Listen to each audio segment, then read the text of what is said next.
لله رب العالمين الصلاة والسلام على رسوله الأمين وعلى آله وصحبه وأتباعه أجمعين ليلا ونهارا في الطرفين فقد قال الله تعالى في كلامه المجيد وفرقانه الحميد أعوذ بالله من الشيطان الرجيم بسم الله الرحمن الرحيم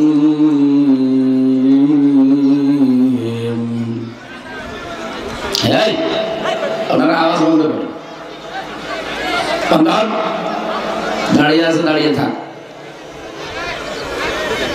যারা দাঁড়িয়ে ভালো লাগে দাঁড়িয়ে থাক বসে পড়লে বসে পড়ে কথা বলবেন না يا أيها الذين آمنوا كتب عليكم الصيام كما كتب على الذين من قبلكم كما كتب على الذين من قبلكم لعلكم تتقون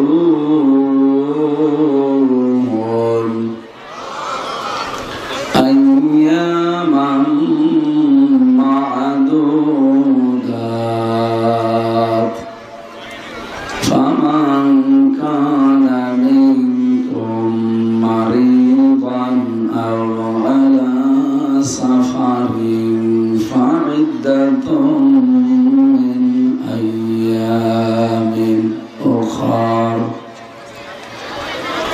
وعلى الذين يطيقونه فدية طعام مسكين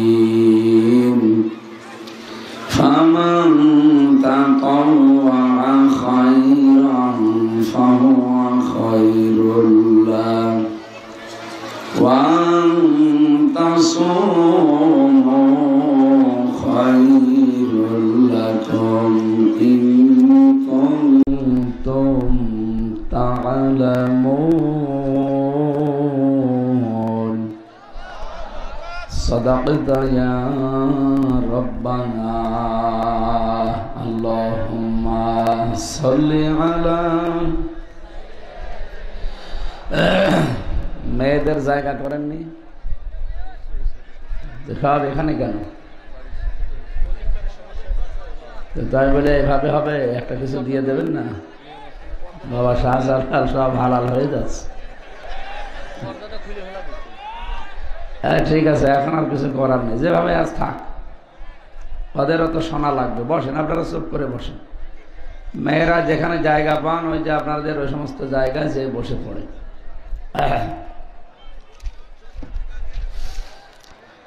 পাবনা জেলার ফরিদপুর থানার অন্তর্গত বেড় চেথুলিয়া সরকারি প্রাথমিক বিদ্যালয় ময়দানে চেথুলিয়া উত্তরপাড়া জামে মসজিদের উন্নয়ন কল্পে তাফসিরুল কোরআন মাহফিলের স্বনামধন্য সভাপতি জনাব আনোয়ার হোসেন, বিশেষ অতিথি জনাব হোসাইন মাহফুজ চুয়াডাঙ্গা, মাওলানা রশিদুল হাসান সিদ্দিকী, পরিচালক নূরে মদিনা ক্যাডেট মাদ্রাসা বাঘাবাড়ি ঘাট শাহজাদপুর সিরাজগঞ্জ। আলোচনা রেখেছেন মাওলানা কারি আলামিন জিহাদি। সার্বিক তত্ত্বাবধানে আছেন আপনাদের এলাকার সন্তান মানবিক পুলিশ অফিসার সভাপতি পঙ্গল ইউনিয়ন যুব সমাজ ফাউন্ডেশন ফরিদপুর পাবনার জনাব আকরাম হোসেন সফর এবং অন্যান্য সম্মানিত ব্যক্তিবর্গ। আমি তো নাম জানি না অনেকের, একবারেই দোয়া করে দিলাম। না মাইক কোথায় দিয়েছেন? আওয়াজ কানে লাগবে। মাইক দরকার হয় ঘুরিয়ে দেন, কানের দিকে ঘুরিয়ে দেন, যা আছে সব এই দিকে দেন। সামনে বসা মুসলমান ভাইরা, পর্দার আড়ালের সম্মানিতা মা এবং বোনেরা, প্রশাসনের ভাইরা, প্রাণপ্রিয় ফরিদপুরবাসী, আল্লাহর দরবারে শুকরিয়া জানাচ্ছি যিনি আমাদেরকে কোরআন শোনার জন্য এই সুযোগ করে দিলেন।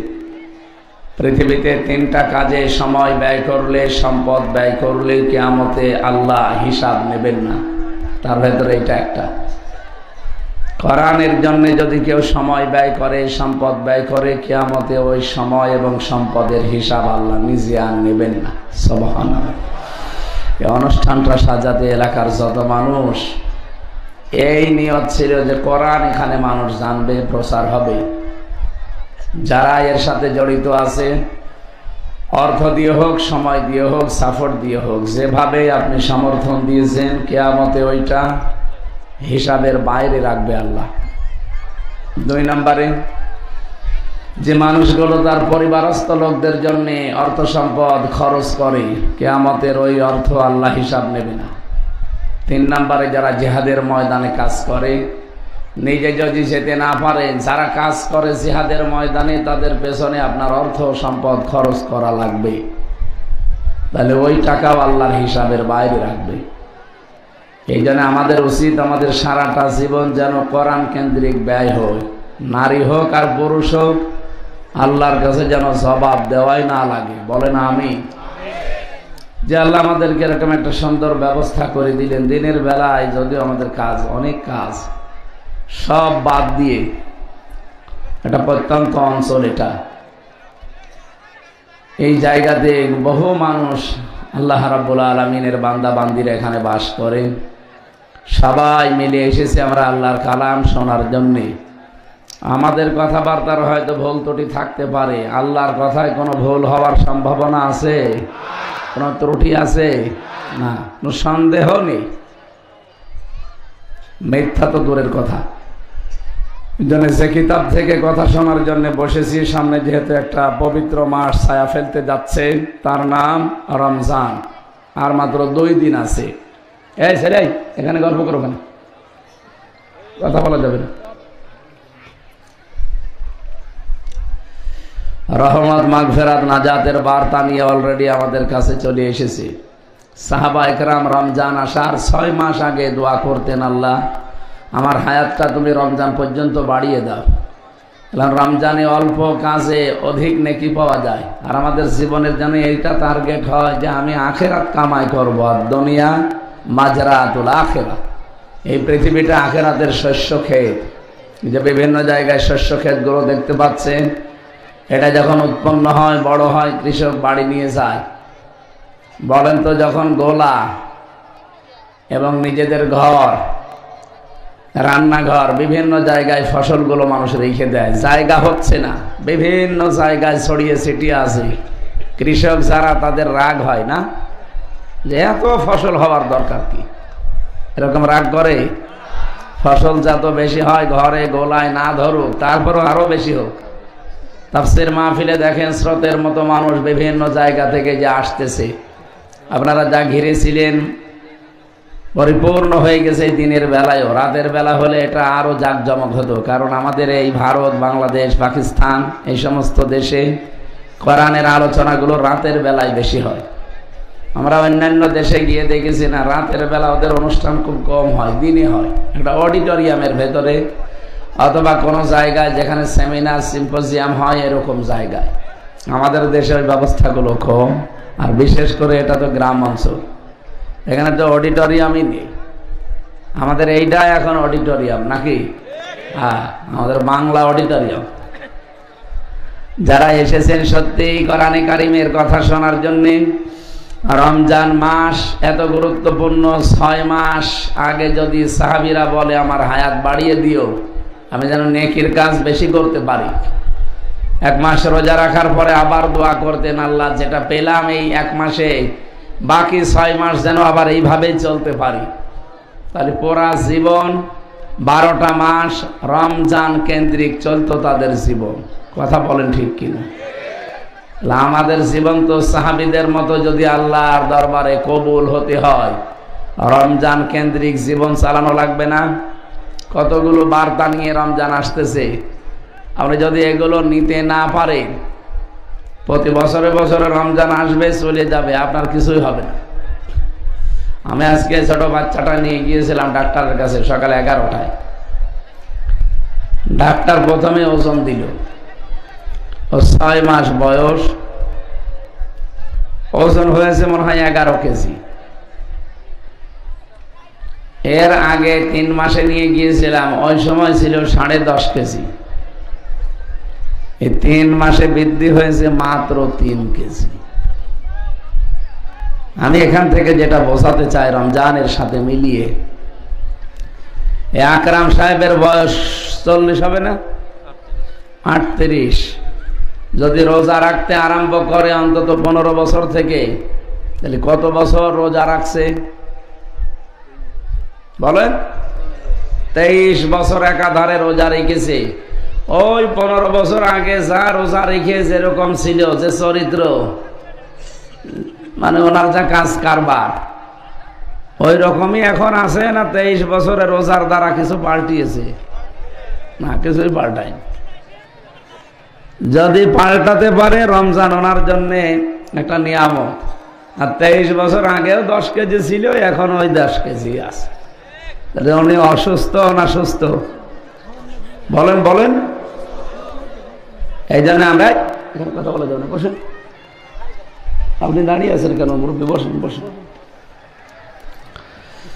এই জন্য আমাদের উচিত হচ্ছে, রমজান যেহেতু আমাদের কাছে এসেই গেছে, মাত্র আর 2টা দিন আছে, আমরা গত বছর যদি অন্তত ওজন আমার 10 কেজি থাকে, এবছরে যেন 1 কেজি বেড়ে 11 কেজি হয়। শুধু আমার শরীরের ওজন না, আমার ইমানের ওজন, আমার আমলের ওজন। কথা বলেন ঠিক কিনা? এগুলোর ওজন যদি বাড়াতে না পারি, রমজান এসে আমাদের কিছুই হবে না ভাই। কারণ রমজান মাস এটা এই 1500 বছর আগে কোরআন নাযিল হয়েছে, এর আগেও ছিল না? ছিল না? ইন্না ইদ্দাতাশ শুহুরি ইনদাল্লাহি 12 শাহরান ফি কিতাবিল্লাহ ইয়াওমা খালাকাস সামাওয়াতি ওয়াল আরদা মিনহা আরবাআতুন হুরুম। রব্বুল আলামিন সূরা তাওবার 36 নম্বর আয়াতের ভেতরে জানিয়েছেন, অবশ্যই আল্লাহর কাছে গণনার দিক থেকে মাসের সংখ্যা 12টা। তিনি যখন আসমান আর জমিন তৈরি করে, তখন তার কিতাবে এটা লিখে দিয়েছেন। আপনি চিন্তা করেন, এই রমজানের বয়স তো 5 বছর, 100 বছর না। যেদিন আল্লাহ দুনিয়া বানিয়েছেন, ওই দিন রমজান নামে একটা মাস আল্লাহ বানিয়েছেন। এই নামকরণ তখন থেকে, এটা কত হাজার হাজার বছর আগের পূর্বে, আপনি কল্পনা আনতে পারবেন না। সুতরাং রমজানের বয়স ওনার মতো 38 না, আমার মতো 33 না। রমজানের বয়স একেবারে দুনিয়া তৈরি হওয়ার পর থেকে। কিন্তু 1500 বছর আগে রমজানের এই মূল্য ছিল না, এখন যে মূল্য আমরা দিচ্ছি, কি মূল্য ছিল?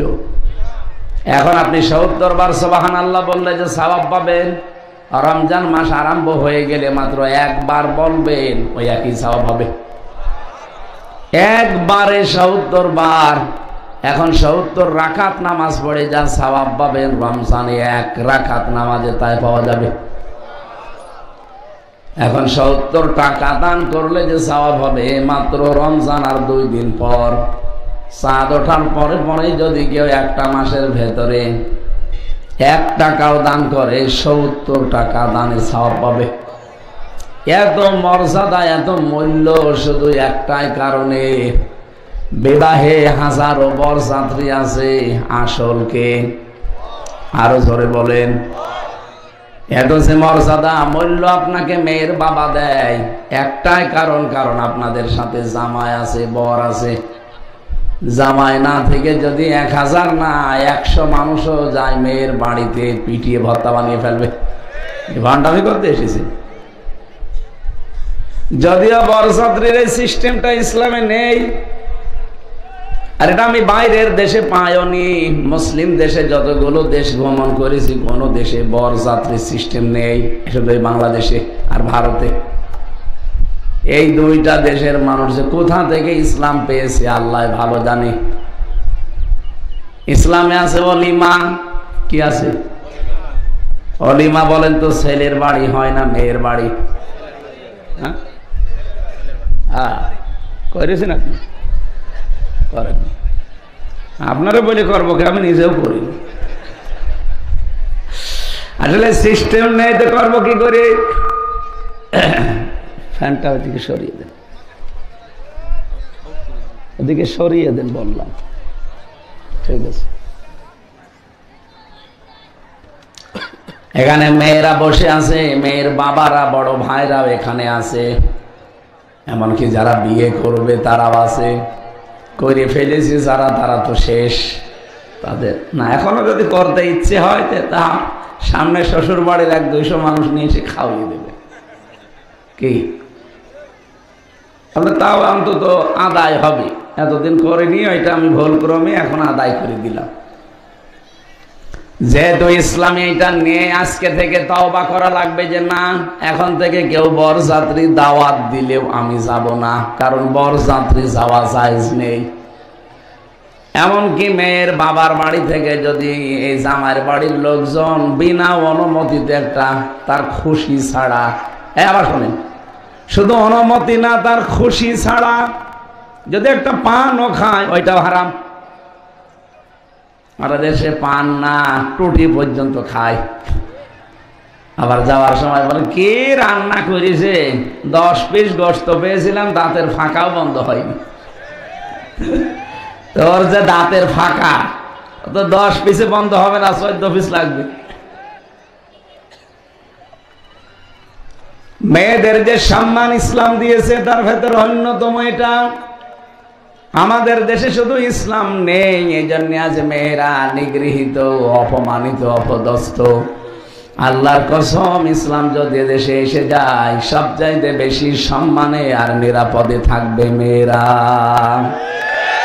আমরা এটা সামনে দেখতে চাই ইনশাআল্লাহ।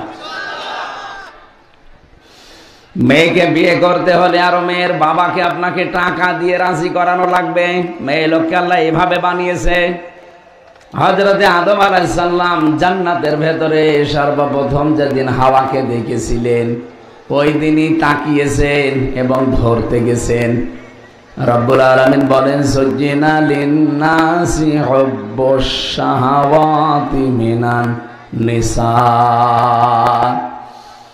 এই পৃথিবীতে যত কিছু আছে, তার ভেতরে প্রথম মেয়েদের উপরে আমি আকর্ষণ, আসক্তি এবং শোভনীয়, এটা আমি আল্লাহ নিজে তৈরি করে দিয়েছি। সুতরাং মেয়ে লোকের ভেতরে আল্লাহ এমন কিছু দিয়েছেন যেটা দেখলে আপনার আকর্ষণ হবে, আসক্তি হবে। ওরা যদি সত্যি ওদের মর্যাদা বুঝতো, আর এই দেশে যদি ইসলাম থাকতো, বাংলাদেশে আমরা পুরুষ যারা আছি, আল্লাহর কসম ওদের বাবাদের টাকা দিয়ে রাজি করিয়ে বিয়ে করা লাগতো।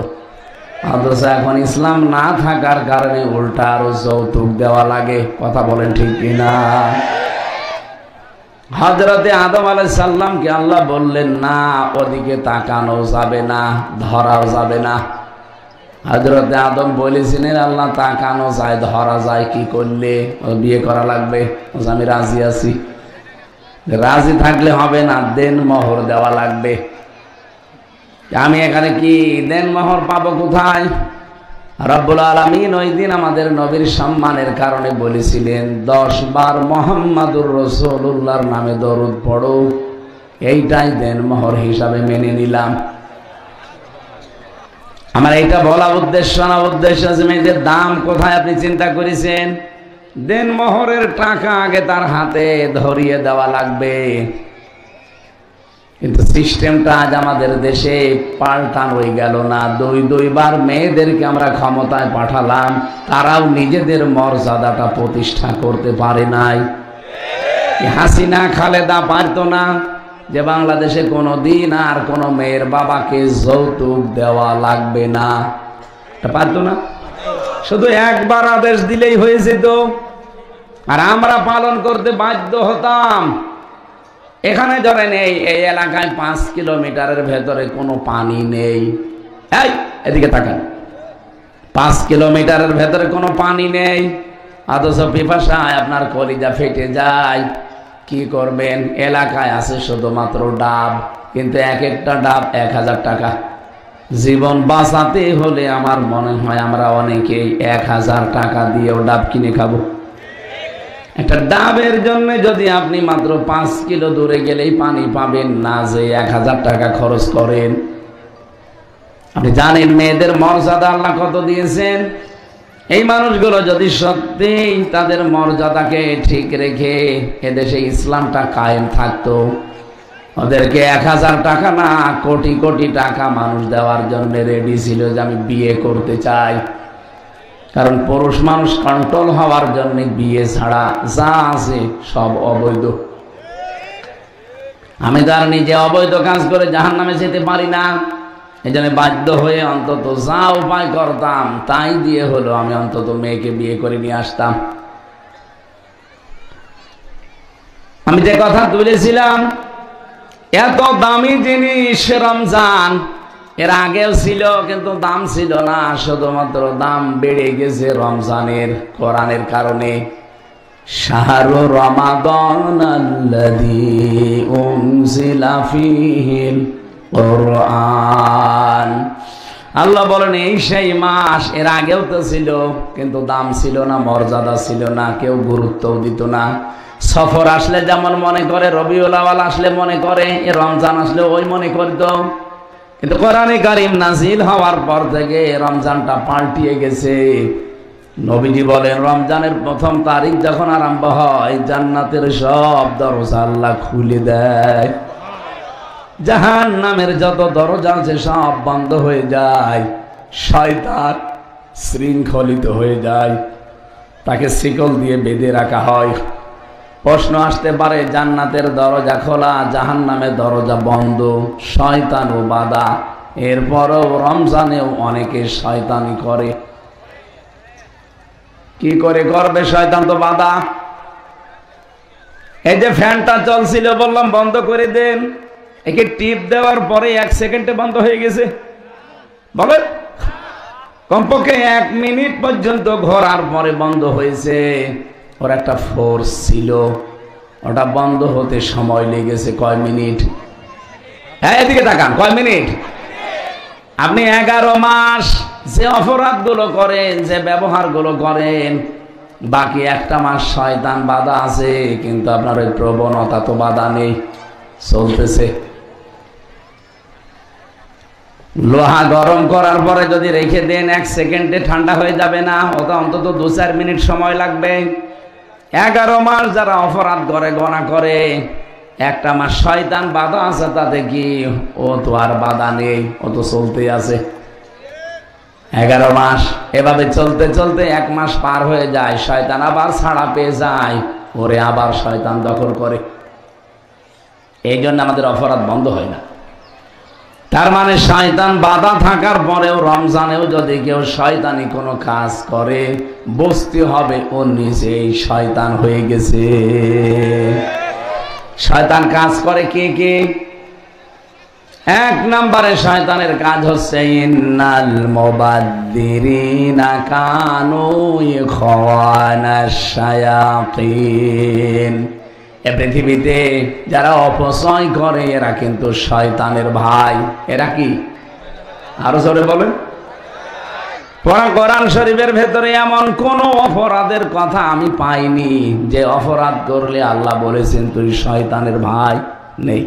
শুধু একটাই, আপনি মানুষ খুন করবেন, জেনা করবেন, চুরি করবেন, ডাকাতি করবেন, ছিনতাই করবেন, জমি জায়গা আত্মসাৎ করবেন, আপনাকে শয়তানের ভাই বলা হয়নি। শুধু একটা অপরাধ, যারা অপচয় করে এরা কি? বলেন বলেন। এ অপচয় বলতে পৃথিবীর প্রতিটি জিনিসের, সময়ের অপচয় হতে পারে, মেধার অপচয় হতে পারে, আপনার সম্পদের অপচয় হতে পারে, আপনার বুদ্ধির অপচয় হতে পারে, আপনার ক্ষমতার অপচয় হতে পারে। আমি এলাকায় প্রভাব প্রতিপত্তি খাটিয়ে অপচয় করতে পারেন। অপচয় মানেই শুধুমাত্র টাকা পয়সার অপচয় না। এই যে মোবাইলে এমন এমন দৃশ্য মানুষগুলো দেখে, যেগুলো দেখে নিজেকে কন্ট্রোলের বাইরে নিয়ে যায়, তখন এমন কবিরা গোনায় লিপ্ত হয় যেটা শয়তানও ভাবতে পারে না। এটা অপচয়। এক কথা বলছেন না? এই যে রমজান আসতেছে, রমজান আসে মানুষদেরকে কয়েকটা জিনিস শেখাতে, তার ভেতরে এক নাম্বার লাআল্লাকুম তাত্তাকুন, আমরা যেন তাকওয়া অবলম্বন করতে পারি, খোদা ভীতি অর্জন করতে পারি, সেই দিকে আমাদের খেয়াল নেই। আমাদের খেয়াল কার কতগুলো শাড়ি আর 3 পিস বৃদ্ধি করা যায়।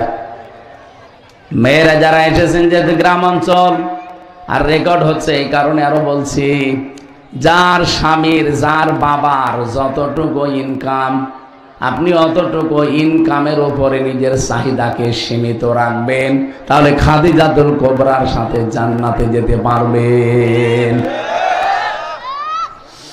হযরতে খাদিজা তার পুরা জীবনী পড়ে আমি দেখেছি কোনদিন তিনি এক ওয়াক্ত নামাজ পড়েননি, একবারও তিনি রোজা রাখেননি, একবারও হজও করেননি, জীবনে যাকাত দেননি, কোনদিন একটা দিনও পর্দায় থাকেননি। এই এদিকে তাকা, যেগুলো বললাম এগুলো সব ফরজ না? বলেন বলেন। অথচ এক ওয়াক্ত নামাজ জীবনে তিনি পড়েননি, রোজাও রাখেননি জীবনে একটা, একবারও হজ করেননি, একটা দিনও জীবনে পর্দায় থাকেননি। এরপরও আল্লাহ এই মহিলাকে পৃথিবীতে সালাম পাঠিয়েছে এবং জান্নাতে ঘর বানিয়ে সুসংবাদ পাঠিয়েছে। এই দুনিয়াতে শুধু একজন মহিলার জন্য আল্লাহ নিজে জান্নাতে ঘর বানিয়ে সুসংবাদ দিয়েছেন যে তোমার জন্য আল্লাহ একটা আলাদা ঘর বানিয়ে রেখেছে, যে ঘরের ভেতরে কোনো আওয়াজ নেই, নয়েজ নেই। প্রশ্ন আসতে পারে এগুলো করলো না, তারপরও জান্নাতে ঘর পেয়ে গেল, সালাম পেয়ে গেল আল্লাহর। আর একজন মহিলার জন্য আল্লাহ ঘর বানিয়েছেন জান্নাতে, কিন্তু তার আরজির পরে, সেটা ফেরাউনের স্ত্রী আসিয়া, আসিয়ানা আইন সোয়াদিয়ানা হামজা সিনিয়া আসিয়া। আসিয়া মানে বাধ্যগত বান্দি, আর আসিয়া মানে অবাধ্য। একটা সিন একটা সোয়াদ। পাবনাবাসী খুব খেয়াল করে শুনবেন এই কথাটা। খাদিজাতুল কুবরার জন্য আল্লাহ ঘর বানিয়ে পাঠিয়ে দেয়, আর আসিয়া বলার পরে আল্লাহ একটা ঘর বানায়। পার্থক্য কি? দুইজনেই স্বামী, দুইজনের জীবনী পুরাটা আমি পড়ে দেখেছি, দুইজনের ম্যাটার স্বামী। তার মানে মেয়েদের জীবনের অবিচ্ছেদ্য অংশ একটা স্বামী। এই স্বামীটা যার আছে তার দুনিয়ায় সব আছে, স্বামী নেই, ওই মহিলার কিচ্ছু নেই। রমজানের দাম যেহেতু কোরআনের জন্য বাড়ে, মক্কার দাম কাবা শরীফের জন্য বাড়ে, মদিনার দাম নবীর রওজার কারণে বাড়ে, স্ত্রী লোকের দাম বাড়ে তার স্বামীর কারণে। পৃথিবীর প্রতিটি জিনিসের দাম বাড়ার পেছনে কোনো কিছু খুঁটি লাগে, সাপোর্ট লাগে। মেয়েদের মর্যাদা বাড়ার জন্য কারণ তার স্বামী। আপনি কি জানেন যার স্বামী নেই ওই মহিলাটা কত অসহায়, কত এতিম? আপনি হাসিনাকে জিজ্ঞাসা করেন, স্বামী নেই। খালেদাকে জিজ্ঞাসা করেন, স্বামী নেই।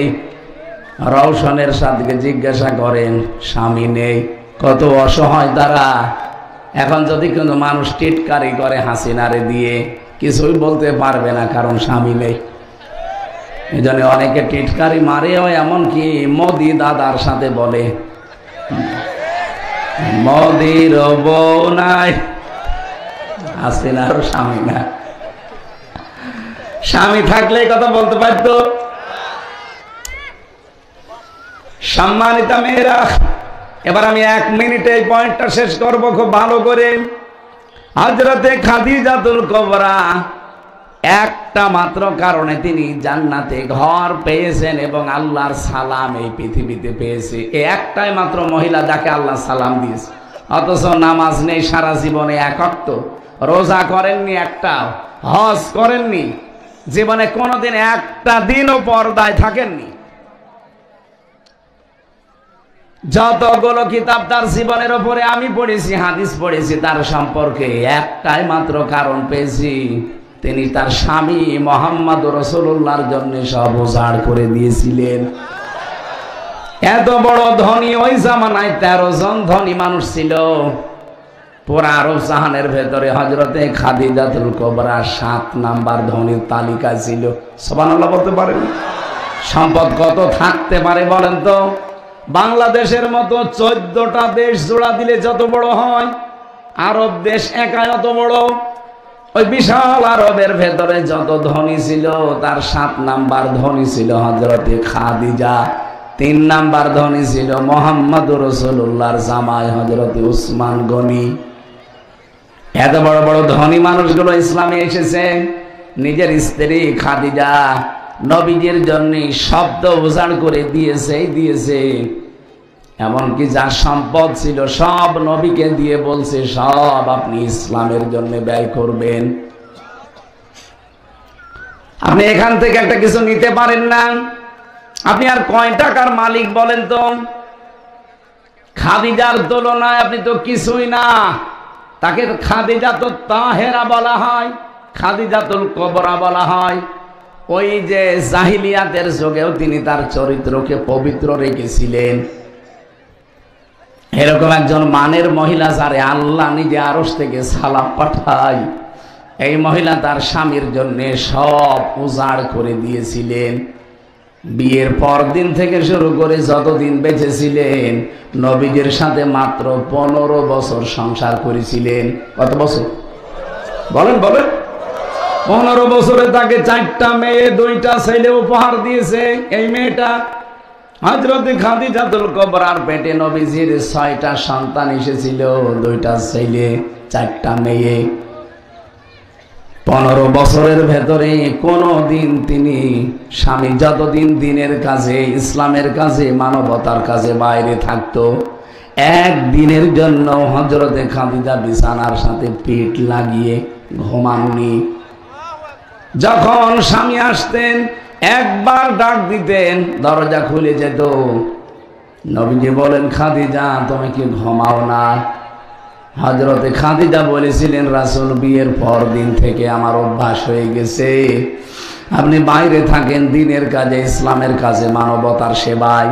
এই যে একজন নিজের সংসারে যতটুকু সময় ব্যয় করে, চাকরির জন্য যা করে, বাকি সময়টা সবই দিচ্ছে মানুষের জন্য। ওর যতটুকু আছে, বাংলাদেশের সবাই যদি এই মন নিয়ে এগিয়ে আসতে পারতাম, আমার মনে হয় এই দেশে মানবতা এভাবে বিপন্ন হতো না। কথা বলেন না কেন? আমি তার সব কিছু ওনার সম্পর্কে জানি না, যতটুকু দেখেছি সবাই তার নিজ নিজ জায়গা থেকে যদি এগিয়ে আসতে পারতাম। আমি আর কয় টাকার মালিক হয়েছি বলেন?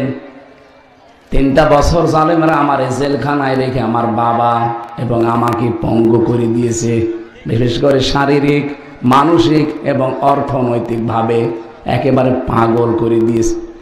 ধরেই বলতো যে টাকা দেন, 10 লাখ টাকা যদি কালকের ভেতরে না দেন 50টা মামলা দেব। এই যে পুলিশ, এই পুলিশ না, পেছনে পুলিশ আছে না?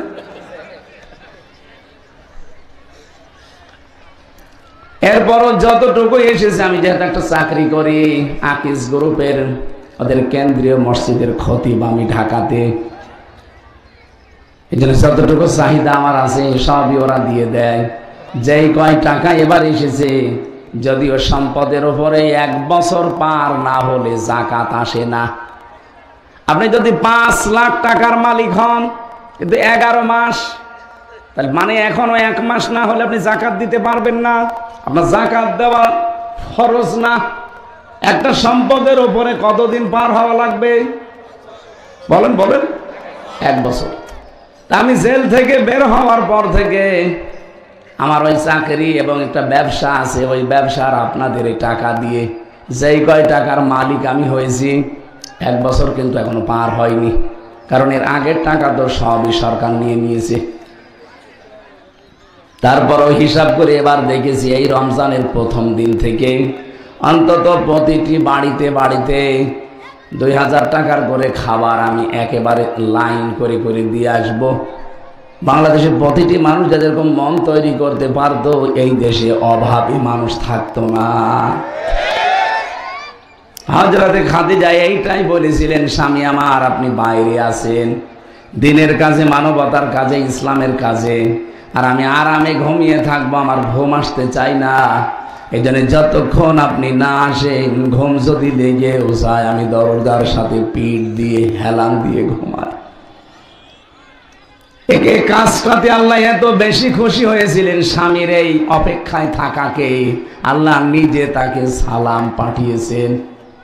সত্যি করে বলেন তো, এখানে যারা আমরা স্বামী আছি, একটা দিনের জন্যে, চাকরি জীবন হোক, ব্যবসায়িক জীবন হোক, কর্মজীবন হোক, বাইরের কাজকর্ম ছেড়ে রাত 11টা 12টায় বাড়ি গেলে কোনোদিন দরজার সাথে হেলান দিয়ে স্ত্রীকে দেখেছেন? মরণের ঘুম ঘুমায়। 14 বার ডেকে ওঠাতে পারি না। আমারটাও এরকম না, আমি আগে 2-3 কিলো দূর থেকে কল দেই যে আমি আর বেশি দূরে নেই, আর মাত্র 5 মিনিট, তারপরও 2-3 বার কল দেওয়া লাগে। খাদিজাকে আল্লাহ সালাম পাঠিয়েছে, আমাদের মা বোনদেরকে মনে হয় মাঝে মাঝে আল্লাহ সালাম পাঠায়। বলেন তো, তার 15 বছরের জীবনে একদিনও স্বামী ছাড়া তিনি বিছানায় পেট লাগালেন না, এত ভালোবাসতেন স্বামীকে। আর এরা 15 বছর না, 15 দিনও কোনোদিন স্বামীর আশায় থাকে নাই, খালি ওরা আশায় থাকে যে সিরিয়ালের পর সিরিয়াল। এখানে এমন মহিলা বসে আছে যে প্রতিদিন কমপক্ষে 13টা সিরিয়াল না দেখে ঘুমায় না। বলেন সুবহানাল্লাহ।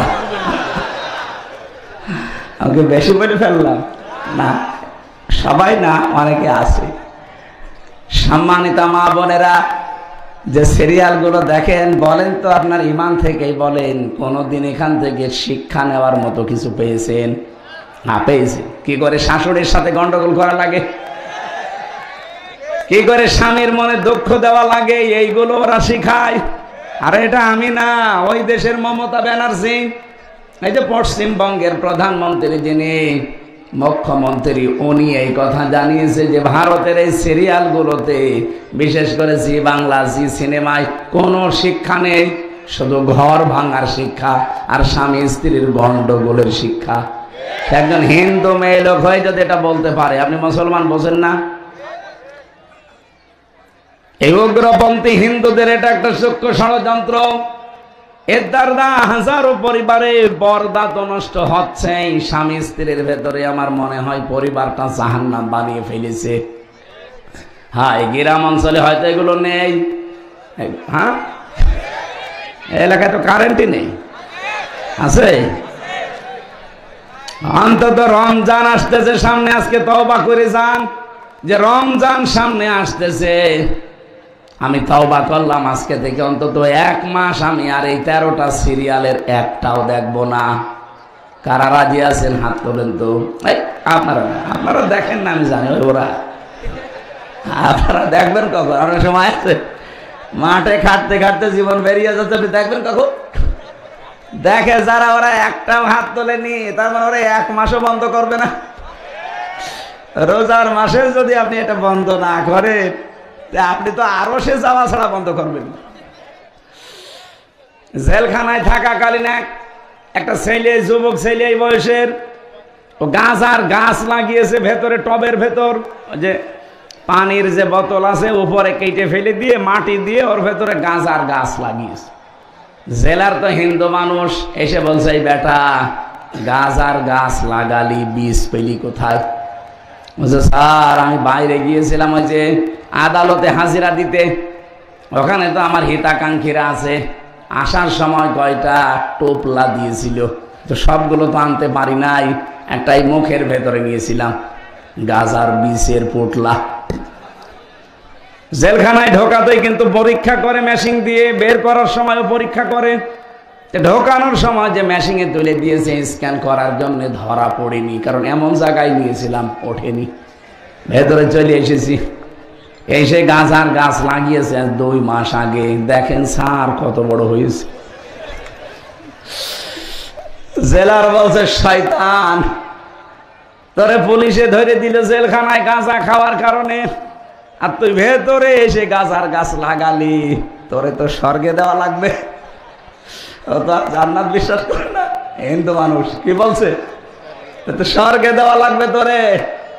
বলেন তো রমজান মাসে ওরা যদি বলে যে না সিরিয়াল বাদ দেবো না, দরকার একবেলা খাবার কম খাবো, তো ওদের মনে হয় জান্নাতে দিলেও ওর জান্নাতেও যে আল্লাহকে বলবে আল্লাহ সে সিরিয়াল না। এটা বন্ধ করা লাগবে। মা বোনেরা, আপনাদেরকে আমি অনেক ভালোবাসি, এটা বন্ধ করা লাগবে। কোথায় ছিলেন আপনারা জানেন? জন্ম নিলে আপনাদেরকে আষাঢ় দিয়ে মেরে ফেলতো তার মা আর বাপ দুইজন মিলিয়ে, জীবিত মেয়েকে মাঠের ভেতরে নিয়ে পুঁতে রেখত। এই ছিল আপনাদের মর্যাদা। ওই অবস্থা যদি এখনো চলতো দুনিয়ায় আপনি আসতে পারতেন না। কোথা থেকে কোথায় নিয়ে এসে দিয়েছে নবীজি আপনাদের সম্মান। বিশ্ব নবী বলেন কারো যদি একটা মেয়ে হয় তার একটা জান্নাত, দুইটা মেয়ে হয় দুইটা জান্নাত, তিনটা মেয়ে হয় তিনটা জান্নাত। শুধু না, তিনটা মেয়ে যদি হয় সে আমার সাথে জান্নাতে থাকবে। কিন্তু মেয়ে যাদের আছে কাজ করা লাগবে তিনটা। এক নম্বরে তার পেছনে আপনি সাধ্য মতো খরচ করবেন তাকে মানুষ করার জন্যে। দুই নম্বরে তাকে দ্বীনের শিক্ষা দেবেন, দুনিয়াবি শিক্ষা যদি দেন ও দ্বীনের শিক্ষাটা দেওয়া লাগবে। তিন নম্বরে সৎ পাত্র দেখে পাত্রস্থ করবেন।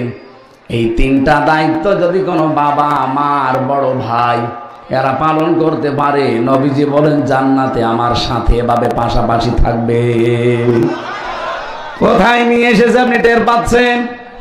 এমন কোন হাদিস আমি পড়িনি যে তিনটা ছেলে হলে তিনটা জান্নাত না, নেই।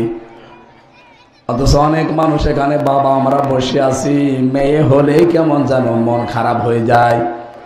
কি আমার পরপর তিনটা মেয়ে, আমার মন খারাপ হয়নি, কিন্তু আশা ছিল যে অন্তত বংশে একটা বাতি দেওয়া কিছু দরকার। ম্যাডাম আমাকে বলছে বাতি দেওয়ার কিছু দরকার, মানে দরকার হয় 24 ঘন্টা হারিকেন চালিয়ে রাখবে। আমরা তো বাতি লাগবে বংশের। মেয়ে তিনটা বিয়ে হয়ে গেলে কেউ তো থাকবে না, তখন বংশের বাতি দেওয়ার জন্য এই ভিটার উপরে এই ঘরের উপরে একটা হেরিকেন লাগিয়ে দেব, 24 ঘন্টা জ্বলতেই থাকবে। সেদিন বগুড়াতে এক লোক এসে বলছে হুজুরে আপেল পড়িয়ে দেন। আমি সূরা ফাতিহা পড়ে দেবো, তাছাড়া আর কি পড়বো? কারণ এই হুজুরদের কাছেও যান, সূরা ফাতিহা ছাড়া মনে করছে যে অন্য কিছু পড়ে না, ও ফাতিহা, কারণ এটা সকল রোগের শিফা। পড়া আমার শেষ হয়ে গেছে, আমার কানের কাছে মুখ নিয়ে বলছে হুজুর আমার শুধু মেয়ে হয়, তিনটা মেয়ে আছে আমার, এবার এমন আপেল পড়বেন যেন ছেলে হয়। ও আপেল দিলাম ফেলে, আপেল কই ফেলে দিয়েছি কেন? আরে ভাই আপেল পড়ি যদি ছেলে হয় তা আমার তিনটা মেয়ে হইতো না। ম্যাডাম রে শুধু আমি আপেল পড়ি খাওয়াতাম না, রাগ করা যাবে না মেয়ে হলে, এটা একটা রহমত। নবীজি বলেন যখন মেয়েটা ঘরের ভেতরে আসে সঙ্গে সঙ্গে 4 জন রহমতের ফেরেশতা হাজির হয়ে যায়, এসে ওই মেয়েটার মাথার উপরে হাত বোলাতে থাকে আর ডাক দিয়ে বলে এই দুর্বল দেহটা একটা দুর্বল দেহ থেকে বের হয়ে এসেছে। এই মেয়েটার পেছনে যারা খরচ করবে, একে যারা ভালোবেসে দিন শিক্ষা দেবে, সৎ পাত্রে পাত্রস্থ করবে, কিয়ামত পর্যন্ত ওই মা বাবার উপরে আল্লাহর রহমত থাকবে। আপনি কি শুধু দুনিয়া বুঝলেন? ফেরেশতাদের দোয়া বলছে কিয়ামত পর্যন্ত আল্লাহর রহমত তাদের উপরে থাকবে। সুতরাং মেয়েদের বাবারা যদি কিয়ামতে ধরাও খেয়ে যায়, ওই মেয়েটার কারণে আল্লাহর শেষ পর্যায়ে হয়তো ছাড়ও দিতে পারে। বলেন সুবহানাল্লাহ। এই জন্য আপনারা কোথায় ছিলেন নিজেরাও জানেন না, সেখান থেকে ইসলাম আপনাদেরকে আজ এত মর্যাদা দিল। বিশ্বনবী বলেন আমি দেখলাম মসজিদে নববীতে একটা লোক খালি মাথা ঠোকায় দেওয়ালের সাথে। অনেকক্ষণ এটা দেখার পরও ডাক দিলাম, কি এমন করো কেন? লোকটা বলে হে রাসূল, আপনি যে বললেন যে কালেমা পড়লে আর তাওবা করলে সব মাফ হয়ে যায়, কিন্তু আমার বিশ্বাস হচ্ছে না। কেন? এমন একটা কাজ আমি করেছি, এই কাজ করলে আমার যে মাফ হবে, আমার অন্যান্য গুনাহ হয়তো মাফ হয়ে যেতে পারে, তবে এইটা আমার মাফ হবে না। আল্লাহর নবী বললেন আমার সামনে বসো, হাঁটু গেড়ে দিয়ে বসে বলো দেখি কি করেছো। লোকটার নাম আলকামা, লোকটার নাম হযরতে দাহিয়াতুল কালবি রাদিয়াল্লাহু তাআলা আনহু। তিনি বলেন, হে রাসূল, আমি স্ত্রীকে সন্তান সম্ভাবা রেখে পাঠিয়েছিলাম তার বাবার বাড়িতে, যদি ছেলে হয় রাজার পুত্রের মতো নিয়ে আসবা, আর মেয়ে হলে মাটির নিচে দিয়ে দিবা। স্ত্রী সন্তান প্রসব করেছে, কিন্তু হয়েছে মেয়ে। আমার কাছে নিয়ে আসলে যেহেতু রেগে যাবো, এই জন্য আমারে বলেছে মরা বাচ্চা হয়েছিল, বাচ্চাটাকে আর এক জায়গায় দিয়ে লালন পালন করেছে টাকা পয়সা দিয়ে। আমার টাকা পয়সার অভাব না, আমার সন্তানের অভাব, শুধু আমার ছেলে দরকার ছিল। প্রায় 6 বছর হয়ে গেল। এই মেয়েটাকে একদিন আমার বাড়িতে নিয়ে এসেছে। এতদিন পরিচয় করায়নি, বলতো যে পাশের বাড়ির একজনের। চেহারার দিকে তাকিয়ে দেখি না, আর হাত মুখ চোখ নাক সব মনে হচ্ছে আমার মতো দেখতে। তারা আমি আদর করা আরম্ভ করলাম। আমার আদর মহব্বত ভালোবাসা দেখে আমার স্ত্রীর মন গলে গেল। আমারে বলছে, স্বামী, আপনার যে আদর আপ্যায়ন মহব্বত ভালোবাসা মেয়েটার উপরে দেখছি, সত্য কথা বলি, এই মেয়েটা কিন্তু আমাদেরই। লোকটা বলে, আমাকে শয়তান তখন ধোঁকা দেওয়া আরম্ভ করেছে যে এই মেয়ে যদি অন্য কোনো জায়গায় বিয়ে দেওয়া হয়, তখন তাদের পক্ষ থেকে অপমানজনক কথা আসবে। জামার বাড়ি থেকে, শ্বশুর বাড়ি থেকে এরকম উল্টাপাল্টা কথা শোনার আগেই মেয়েকে মেরে ফেলো। বিভিন্ন মিথ্যা কথার ধোঁকা দিয়ে তারে নিয়ে গেলাম নানির বাড়িতে। নিয়ে যাচ্ছি বলে মাঠের ভেতরে মরুভূমি এলাকায় আমি নিজে গর্ত করলাম। মেয়েটা আমারে বারবার বলছিল, বাবা, নানির বাড়িতে আমি বহুবার গেছি, কোন দিকে যান আপনি? এদিকে রাস্তা না। তার ধমক দিয়ে থামিয়ে গর্ত ঘুরে বললাম, দেখো কি দেখা যায়। ওপর থেকে যেই একটু মুখ দিয়েছে, ধাক্কা দিয়ে দিলাম ফেলে। গর্তটা এত বড়, আর মেয়েটা তো ছোট, মাত্র 6 বছর, উঠতে পারে না। এবার বুঝে ফেলেছে যে আমি মনে হয় ওরে আর বাঁচতে দেব না। বারবার আমাকে বলছিল, বাবা, মেয়ের পরিচয়ের কারণে আপনি ছোট হবেন, এই জন্য আপনি এই কাজগুলো করছেন। জীবনটা ভিক্ষা দেন, জীবনে কোনোদিন আপনাকে আর বাপ বলে পরিচয় দেব না। হে রাসূল, এরপরও আমার এই কঠিন হৃদয় নরম হয়নি। ওপর থেকে একটা পাথর আমি ওর বুকের উপরে দিলাম নিক্ষেপ করে। ফিনকি দিয়ে রক্ত বের হয়ে আমার চোখে মুখে এসে লেগেছে। মেয়েটা শেষ নিঃশ্বাস ত্যাগ করার সময় শুধু বলেছিল, আব্বা, তোমার নেতো নিষ্ঠুর বাবা যেন দুনিয়ায় আর কারো না হয়। আমি ইসলাম কবুল করেছি মাত্র আজ কয়দিন। এই কয়েকদিনের ভেতরে, এর আগে আমার কিছু মনে হতো না, কিন্তু এই কয়েকদিনের ভেতরে দেখছি স্বপ্নে যেন মেয়েটা বারবার এসে আমারে বলে, বাবা, তোমার মতো নিষ্ঠুর বাবা যেন দুনিয়ায় আর কারো না হয়। এই কথাটা বারবার আমার কানে বাজে। আমার তো মনে হচ্ছে এই অপরাধটা আমার আল্লাহ মনে হয় এখনো মাফ করেনি। বিশ্বনবী বলেন, কথাগুলো আমি শুনছিলাম, চোখ দিয়ে ধর ধর করে নবীজির বাণী পড়ছে। নবীজি বললেন, না, মানুষ এত কঠিন হতে পারে? ও মা বোনেরা, আপনার অবস্থা কিন্তু এই ছিল। কোথায় ছিলেন আপনারা? সেখান থেকে আল্লাহ তুলে এনে মেয়েদের মর্যাদা এত বেশি বাড়িয়ে দিয়েছে, কন্যা হিসাবে, বধূ হিসাবে। নবীজি বলেন, কোন স্ত্রী লোক যদি মারা যায় আর স্বামী যদি মন থেকে বলতে পারে এটা কিন্তু আমার নিজের মন মতো বউ ছিল, আল্লাহ তাকে মাফ করে দেবে।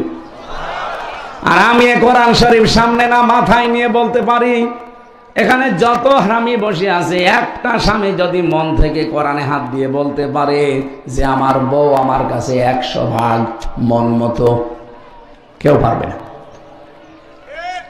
কেউ পারলে হাত তোলেন তো, আপনার মাথায় আমি কোরআন দেব না, আপনি পারবেন না।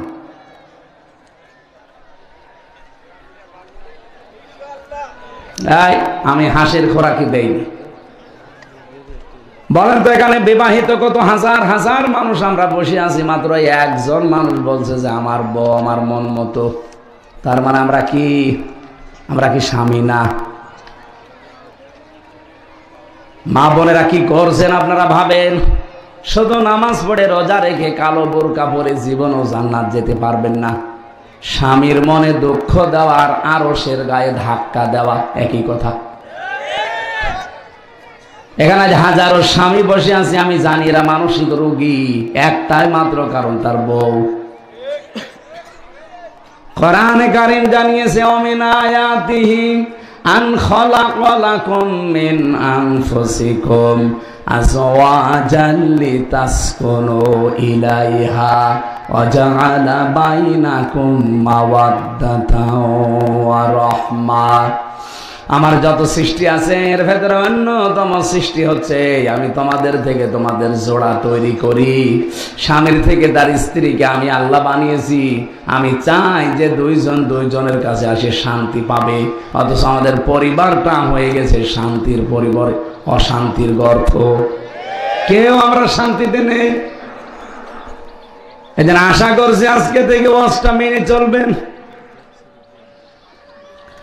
বাস্তবতায় যেহেতু এগুলো চলছে এ কারণে আমি তুলে ধরলাম। স্ত্রীর পরে আছে বোন। বোনের মর্যাদা কত বেশি দিয়েছে ইসলাম।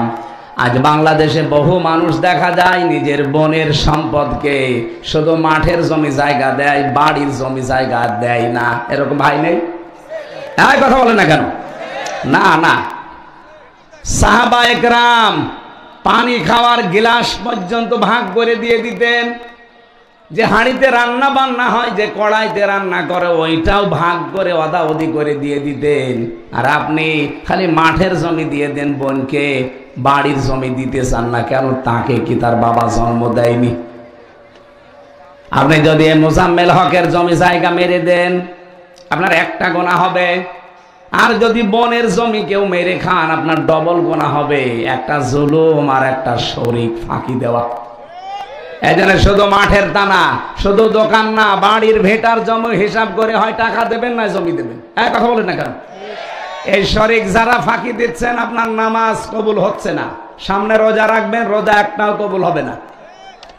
এই জন্য আজকে থেকে সিদ্ধান্ত পাল্টান। কার জন্য আপনি রেখে যাচ্ছেন? আমি মনে করেন আমার 3টা মেয়ে, আমার স্ত্রী, এদের জন্য আমি সব রেখে গেলাম। আমার বোনের জমি যদি ফাঁকি দিয়ে বললাম যা, তজনে দোয়া করে দিলাম কি? হ্যাঁ, আমার বোনটা যা জীবনও আমার কিছু বলবেও না। আমি যাদের জন্য করলাম এরা কি আমার আপন? হ্যাঁ, কথা বলে না কেন? বানের জমি, ভাইয়ের জমি ফাঁকি দিয়ে একটা গোনা হয়েছে না হয়নি? আরো জোরে বলেন। এই গোনাটা আমার বউ নেবে, আমার মেয়ে নেবে না, কেউ নেবে না। এই জন্য কারো সুখের জন্য নিজের আখেরাত নষ্ট করবেন না। আমি একেবারে গ্যারান্টি দিয়ে বলছি, প্রত্যেকের জীবনে এটা বাস্তবতা। আমি যদি এখনই মারা যাই, লাশটা বাড়িতে পাঠিয়ে দেন, আমার বউ আজকে রাতের বেলা জীবনও বলবে না যে আমি ওরে একা পাহারা দেব, বলবে নাজিন আসবে। কি সকালবেলা মাটিতে দেওয়ার পর হয়তো 2-3 দিন কান্নাকাটি করবে, যেহেতু প্রায় 12-13 বছর তার সাথে সংসার আমার। হ্যাঁ, কান্নাকাটি করবে।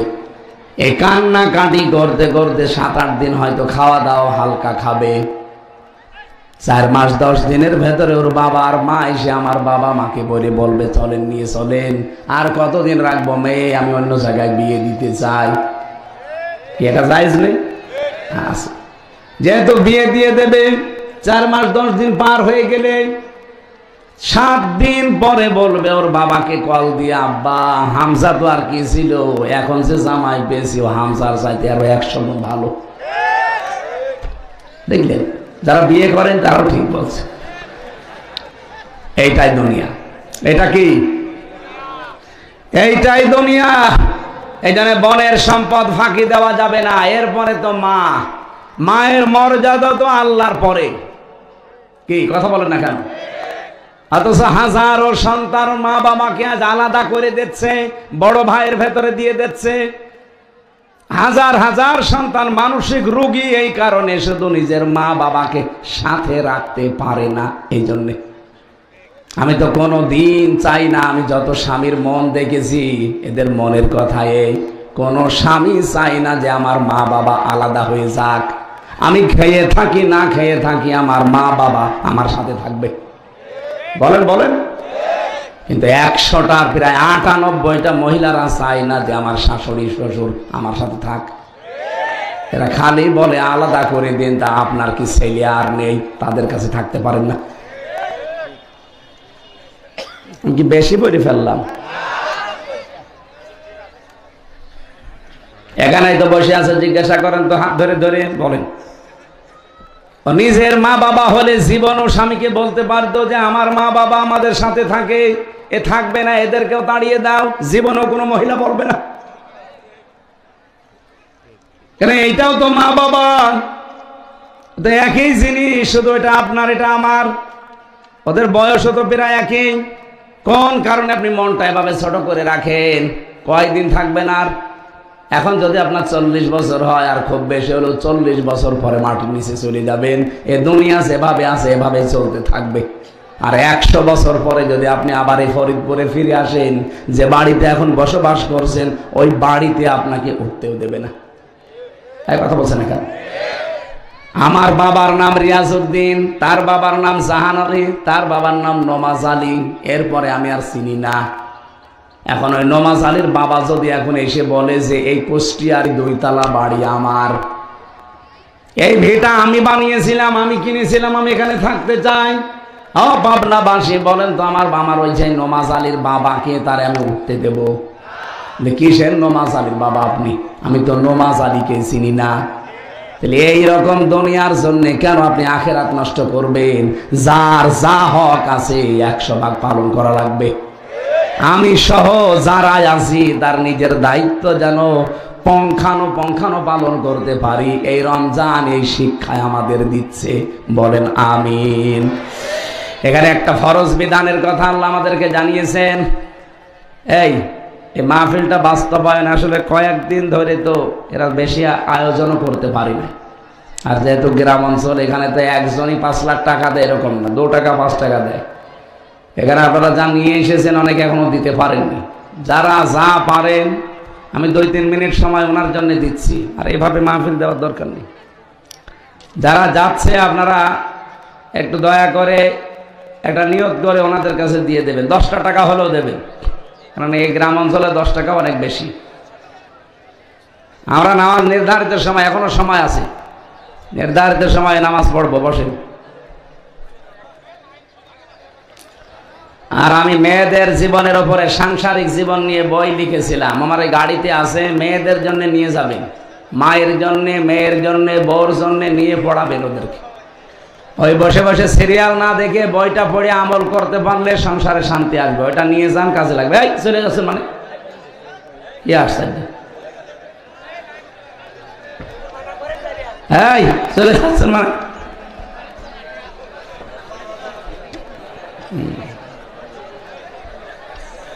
সুবহানাল্লাহ, আলহামদুলিল্লাহ, লা ইলাহা ইল্লাল্লাহ।